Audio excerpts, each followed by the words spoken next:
Par to ir liels prieks, ka tieši uzstādīšanas laikā ir atvērtība, komunikācija, ka var visus jautājumus noskaidrot, pat ja paši vēl nezin kaut ko. Tieši ka tas viss bija, un tas ir ļoti labi. Nē, tajā ziņā viennozīmīgi ar Sarunu Baltiku, bez kaut kādiem īpašiem pārpratumiem, ja bija kaut kādas mazas nesaskaņas vai nesaprašanas. Kaut kādi jautājumi protams, tas ir tikai vienīgi normāli, kad procesā kaut kādi papildu jautājumi rodās. Un tieši labums jau ir tas tajā brīdī, kad tu tos papildu jautājumus var fiksēt, noskaidrot un atrisināt.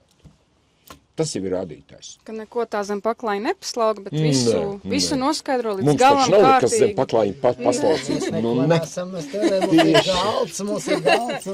Viss ir skaidrs, redzams. Un es arī gribu piebilst, varbūt, ka Gunts arī vienmēr ir ļoti tāds konkrēts un visu mēs tā sakārtojam, izrunājam. Tā kā man ļoti tiešām liels prieks šitāda sadarbība un šitāda māja.